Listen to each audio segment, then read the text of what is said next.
Hello, how are you, my Utoonbi family? In 1939, as war was about to sweep across Europe, Jews in Germany had already been pushed out of everyday life. After more than 300,000 people were forced to leave their homes and flee, only about 200,000 remained. In reality, they lived as if they no longer existed. They were no longer citizens, had no jobs and no place left for them in society. In their own homeland, they suddenly became strangers who were driven away. And when World War II officially broke out on September 1st, 1939, that exclusion turned into a brutal campaign of destruction. Within the ruthless machinery of fascism, children became the most vulnerable victims. Why? Because in the eyes of those in power at the time, children could not carry weapons, could not perform heavy labor, and could not defend themselves. They were considered worthless to the wartime needs of the regime. The result was devastating. By the end of the war, approximately 1.5 million children had been killed. Some were taken from their mothers' arms and sent directly into gas chambers. Others were turned into subjects of painful and meaningless medical experiments. Within this landscape of blood and suffering, the Bullenhuser Dam tragedy was not a random incident. It stands as the clearest evidence of how far a state can go when hatred blinds human judgment, to the point where even innocent children are treated as something to be erased. To understand how such a tragedy could occur, we must look at what happened earlier inside the laboratories of the Neue Name concentration camp. Blood-fueled ambition at Neue Name, and the children used as test subjects within the Nazi medical system.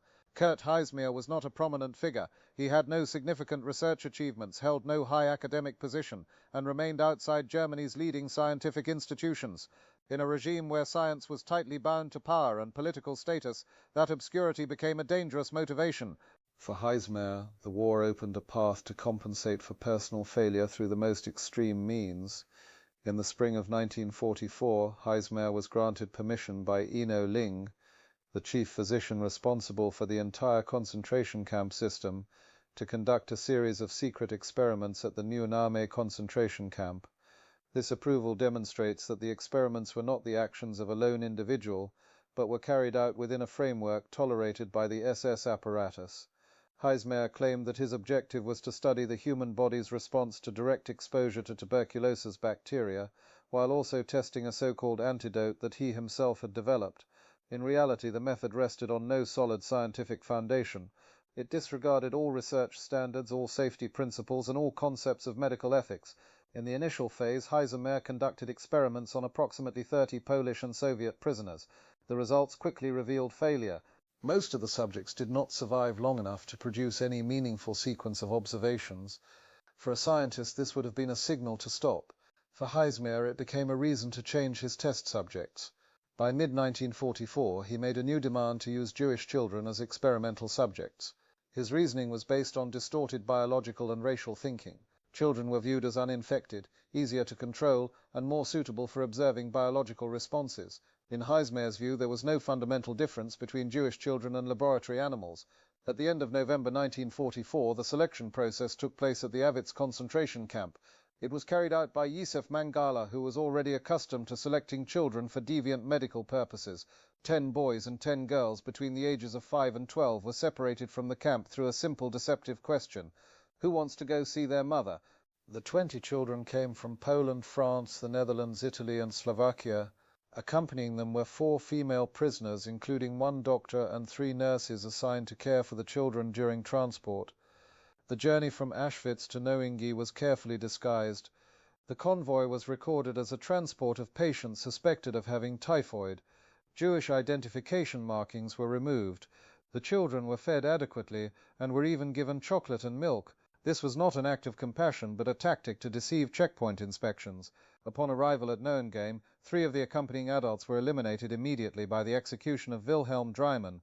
Only the prisoner Dr. Paulina Trocki survived and later became a crucial witness. At Noyonami, the experiments were carried out under conditions of complete isolation. The children were deliberately infected with live tuberculosis bacteria by making cuts in the skin and introducing the bacteria into the wounds. They were then subjected to surgical removal of lymph nodes from under the arm to examine the body's reaction. Each child underwent this procedure twice. The children were required to raise their arms and be photographed, not for treatment, but to serve as so-called scientific evidence. For months, the children lived with high fevers, severe exhaustion, and isolation. They had no contact with the outside world, received no explanations, and had no ability to understand what was happening to them. To Heismeyer, the children were not patients. They were tools for advancing his reputation within a system that reduced human beings to the level of laboratory animals. What took place at Knowing Game was not a scientific error. It was the inevitable outcome of personal ambition protected by a power structure willing to sacrifice every ethical standard. Top secret files and the order of elimination. In early spring of 1945, the course of the war left no room for illusion. Allied forces were closing in on Germany's major cities. The concentration camp system in northern Germany faced the imminent risk of being taken over at any moment. In that context, the priority of the Nazi regime was no longer the continuation of research projects, but the removal of all traces. The experiments at Nunehme, especially the program carried out by Kurt Heismeyer, had become an obvious legal liability. The Jewish children held there were not only victims, but living evidence of what had taken place behind the camp fences. As the war approached its end, their continued existence was unacceptable to the SS apparatus. The order came from the highest level of the concentration camp system. Oswald Pohl, head of the SS Economic and Administrative Main Office, issued the directive to dissolve Heisem's experimental unit. This was not a routine administrative measure. It carried a clear instruction: leave no witnesses.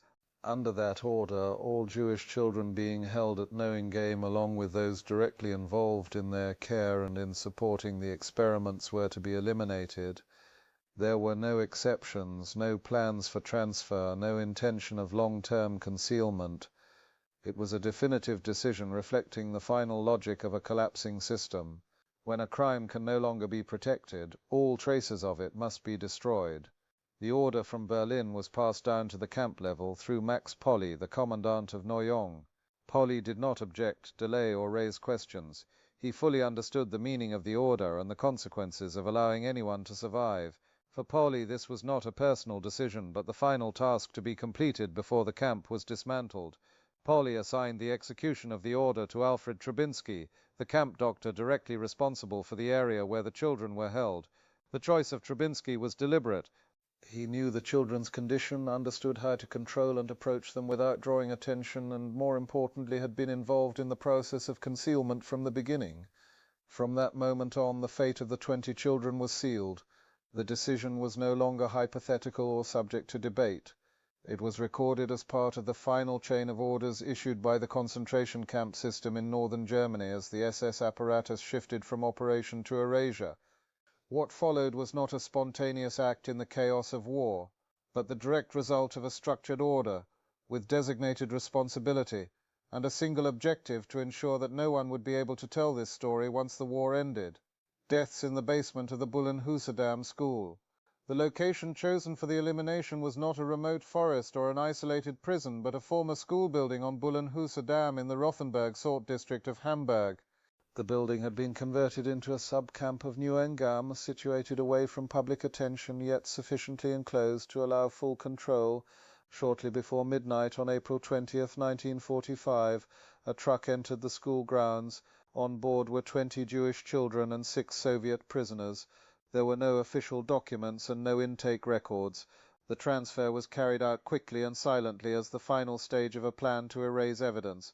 The Soviet prisoners were separated first. They were taken into nearby rooms and executed by hanging by Ewald Jew and Johann Fram. This was done swiftly to eliminate adult witnesses before turning to the children. The 20 children were then led down into the basement. They were reassured that they would receive vaccinations against typhus, an explanation familiar within the context of the camp system. There was no screaming and no resistance. The children believed this was a medical procedure. Alfred Trubinsky personally injected each child with a high dose of morphine. The purpose was not treatment, but to induce sleep or a semi-conscious state and reduce their ability to react. As the drug took effect, each child was brought to hooks fixed to the basement wall and hanged. Those who carried out the killings were Wilhelm Dreimann and Johann Fram. During the process, Fram made a cold and mocking remark while handling a 12-year-old boy, saying, "Put him to sleep." The remark was not spontaneous. It reflected a level of indifference that had become habitual. That same night, the 4 caregivers who had accompanied the children, 1 doctor and 3 nurses, were also killed to ensure that no direct witnesses to the experiments remained. Afterward, another group of Soviet prisoners, approximately 30 men, was brought to the school. 6 attempted to escape, 3 were shot on the spot. 3 managed to get away. The remaining prisoners were hanged, completing the clearing of the site. The following morning, Trubinski returned to the basement to confirm the deaths. He ordered all of the children's clothing, shoes and toys to be burned. This was not done for sanitation, but to erase every sign that the children had ever existed there. When the sun rose over Hamburg, the Bullenhuser Dam school appeared outwardly calm once again. There were no signs of fighting and no records. Only an empty space remained where 20 lives had been erased from the world in absolute silence. Justice and accountability after the war. After the war, the paths of those responsible for the Bullenhuser Dam tragedy did not unfold in the same way. Some disappeared for many years. Others were brought before justice almost immediately. This disparity reflects a post-war reality. Justice arrived unevenly, but in the end it still reached the key figures. The architect of the medical experiments, Kurt Heismeyer, was not arrested immediately after 1945. He fled to East Germany and continued to practice as a pulmonary physician, living for many years as an ordinary citizen.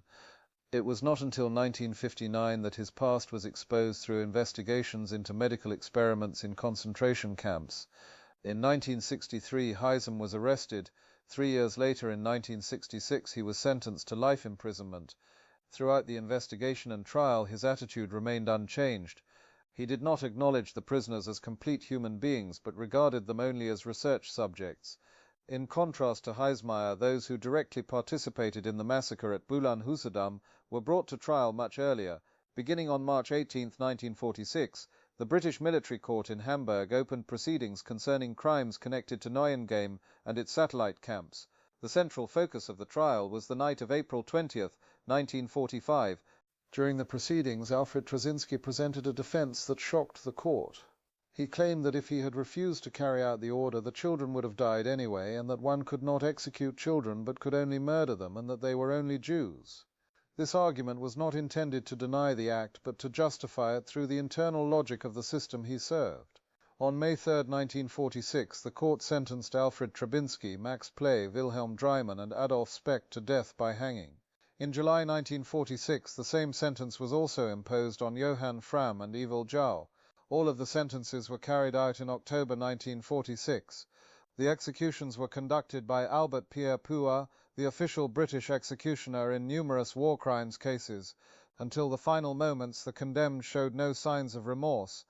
In his last words, Trubinski continued to use religious language to evade personal responsibility, demonstrating that his ideological fanaticism had not diminished. Justice in the Bullenhuser Dam case arrived late for some and early for others. Yet in the post-war legal record, the case is documented clearly. This was not an act that spun out of control amid chaos, but an organized crime carried out under orders with identifiable individuals held responsible. For many years after the war, the tragedy at Bullenhuser Dam nearly disappeared from public memory. This was not due to a lack of evidence, but because the victims were children who left no records, had no voice, and left no survivors to testify. Had this story been forgotten, it would have marked the final victory of those who attempted to erase all traces of the crime. The truth was gradually restored through the persistent efforts of journalist Gar Schwarberg and his wife Barbara Husing. Through investigation, archival cross-checking and the tracing of surviving witnesses, they were able to establish the identities of the 20 Jewish children murdered at Bullenhuser Dam. Names that had been erased from history were returned not as anonymous numbers, but as human beings with childhoods, national origins and families. This tragedy did not originate from a single aberrant individual, but from the convergence of personal ambition, extremist racial ideology and a power structure that allowed such acts to proceed without oversight. When children are defined as objects and ethics are replaced by administrative efficiency, crime becomes procedure. Today, the 20 children of Bullenhuser Dam are commemorated in many countries. The former school has become a memorial site. Flowers, small pairs of shoes and name plaques do not only recall their deaths, but also the responsibility of later generations to ensure that this story is not repeated in silence. As a historian, I believe the greatest responsibility of education is not merely to transmit painful memories, but to cultivate the ability to ask questions. Who made the decisions? On what assumptions were those decisions based? And who was excluded from the sphere of protection by those assumptions? When such questions cease to be asked, history begins to slip beyond control. Bullenhuser Dam poses a question that is not limited to the history of Nazi Germany. What happens when science is detached from ethics, and when society accepts that there are people deemed unworthy of protection? That question remains unresolved for as long as memory itself must be safeguarded through truth and responsibility.